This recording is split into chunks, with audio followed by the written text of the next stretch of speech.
So meron pang 2 oras ano na itatakbo ang ating capacity testing, or siguro mga more than 1 hour kasi 20 amperes no, 20 amperes para maging 300 yan ay aabot ng 1 oras. So more than 1 hour na lang siguro ang itatakbo natin para matapos tayo sa capacity testing. So ayan, nasa 293.3 ampere hours na no, pero hindi pa umaabot ng 51.2 nominal voltage at halos maglalabing 5 oras na or 15 hours na, 20 minutes na lang 15 hours na. So pagka umabot ng 15 hours yan, or siguro ang abutin yan ay mga 11:44. Yan, pagdating ng 11:44 ay aabot na ng 300 ampere hours. So meron pang oras ano na tayo'y magbabantay kasi titingnan talaga natin kung malalampasan or aabot ng 314 ampere hours dito. So tayo magbabalik. Yan mga solar. So kita naman natin 15 hours 20 minutes at yung voltage ay talagang medyo bumibilis na ng pababa 50.81. Titingnan natin kung ano yung mababa niyang cut off. So yung kanyang capacity ngayon ay 307 na, 307 at siguro mga less than 30 minutes lang kaya matatapos na ito. At doon natin malalaman kung itong capacity na yan ay aabot ng 314 ampere hours. So tayo magbabalik. Ayun medyo malapit-lapit na sa katotohanan. Nasa 308 or 309. Ayan, 309 ampere hours. So 15 hours na ang tinagal at 27 minutes. So tingnan natin kung aabot talaga ito ng 314 ampere hours kung sasakto lang. So heto na, 310 na at 15 hours and 30 minutes. Tingnan natin ang oras. Ayan, alas 12:14 na ng umaga. So nagpupuyat na tayo dito. So aabot nga ba ng 314 or sosobra pa? Yan ang ating malalaman mamaya. So ito ay hindi na natin tutulugan kasi ang oras ngayon ay ito alas 12:19 at 312 na, 312 ampere hours at 15 hours and 36 minutes. So tuloy-tuloy na natin itututok para malaman natin kung aabot ba ng 314 ampere hours. At kung makikita natin nasa 49 volts 0.80 at ang ginawa nating cutoff voltage ay 44, pero depende yan kung mataas din ang cutoff voltage ng DE battery. Kung nakalagay dyan sa kanyang BMS na 44 volts din ang kanyang cutoff voltage at hindi 47, ay mag-off ito sa 47. Kaya depende yan, malalaman natin kung ano talaga yung nakaset na voltage para sa low voltage ng battery na yan. So ayan, nagbabalik ulit tayo at naka 313 ampere hours na. So isa na lang at matatapatan na niya yung kanyang rated capacity na 314. So kung makikita natin, mayroon pa namang voltage 49.57 at yung runtime yung medyo tagal ng kanyang pag-discharge ay umaabot na ng 15 hours and 39 minutes. So sundan lang natin at tingnan natin kung magka-cut off agad. At tuloy-tuloy na natin na imo-monitor yan. Ayan. So 15 hours and 41 minutes. Tingnan natin kung sasakto talaga na 314 at saka 42 minutes dito. So 313.8 na yan. At yung voltage, tingnan ninyo 49.3, medyo malayo pa doon sa 44 volts na ginawa nating cut off. So 313.9. Ayan, 313.9. Tingnan natin kung magka-cut off, ha. Yun. O 314. Pasok na 314. At dun pa lang naging 42 minutes. So medyo close yung aking estimate, 15 hours and 42 minutes para sa 314. So tingnan natin kung ilan pa yung isosobra niya para malaman natin na hindi lang pala iyan ang rated power niya.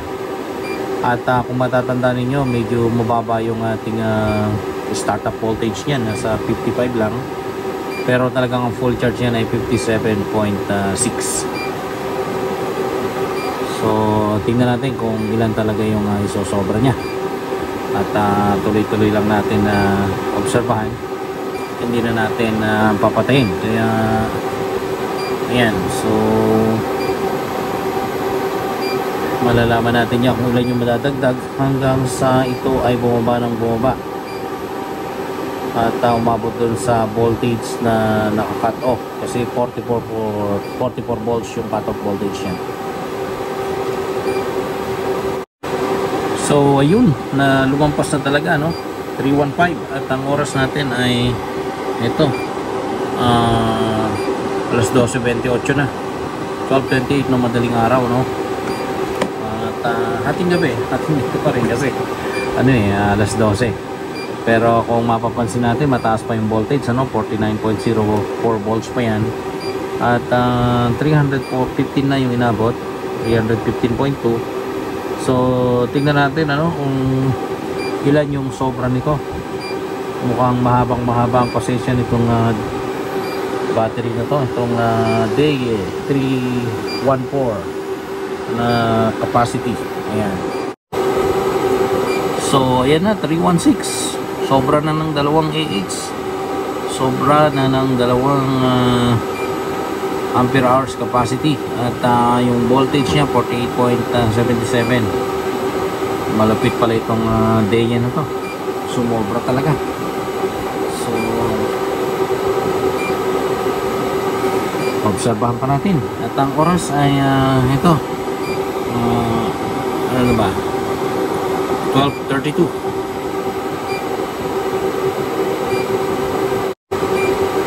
So ayan uli, 317 na, 317 ampere hours na. So sobra na ng tatlo. At oras natin ay 12:34. So halos mag 16 hours na tayo sa runtime, at tuloy-tuloy yan hanggang sa maabot nito yung lowest voltage na sinet natin. Pero sa nakikita ko ngayon, medyo masaya na tayo kasi lumampas talaga sa 314 ampere hours. O yun, 319 na. Grabe yan. Ayan, at ang oras natin ay 12:40. Mag-aalauna na. So umabot ng 319. So may plus 5 ampere hours na. Tingnan niyo yung voltage niya 47.7. Napakaganda nung pagbaba niya, hindi ganun kabilis. Hindi talaga, kung ikukumpara natin doon sa mga ibang cells na ibang battery na capacity test ko, basta pag umabot na ng 49, bumibilis na yung pagdi-discharge. Pero ito gradual pa rin, descending. Maganda yung descend niya. Okay, so mukhang aabot pa ng 320 ampere hours itong battery na to. Ayun, umabot na nga ng 320 ampere hours at halos 16 hours na. Ayun, 16 hours, tamang-tama lang, at 320 ampere hours. Kung makikita mo, 47.2 na yung voltage ng battery. Ayan, at mukhang madadagdagan pa yung 320, no? Kasi 320.9 na yan.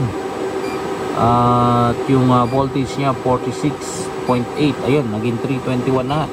321 ampere hours.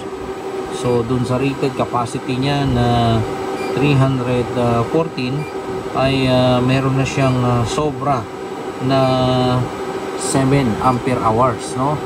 So tingnan pa natin kung aabot ito ng mas mababa pa sa 44 at ilan yung aabutin nito na capacity.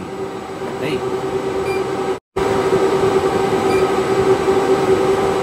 Ayan mga ka-solar, at oras natin ay 12:49, no?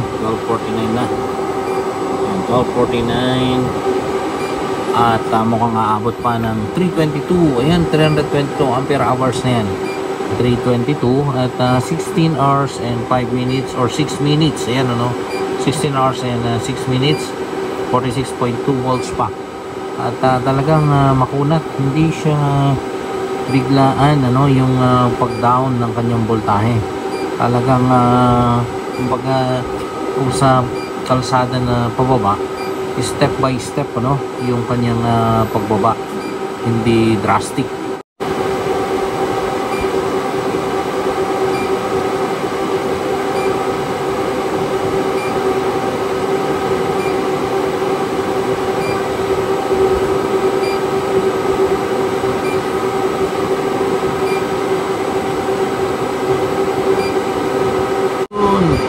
Natapos din, andun na. Eksakto, ayun na, natapos. So nag-cut 322.9 ampere hours ang inabot. So yun, talagang legit, no? Legit na legit yung tikas ng battery na yan. Kasi kaya natin nasabi dahil nag-cut off na siya agad kanina dito, oh. At may kita natin OF, ibig sabihin off na yan. At wala na, another set na naman yan, kumbaga. So yun ang inaabot, 322.9 ampere hours. At yung voltage niya nasa 45.66. So stop na. Natapos din. Grabe, anong oras tayo inabot. Ayan, oh, mag-aalauna. So natapos natin. At halos 17 hours, ano, yung kanyang tinagal. Ngayon ko nang patunayan, legit talaga to. Legit itong 314 ng DE. So yun na lang muna mga ka-solar. At sulit na sulit kung ito ang bibilin, no. Maraming salamat sa panonood. At usap ulit tayo sa sunod na video. Muli ang inyong ka-solar, si Solar Renz.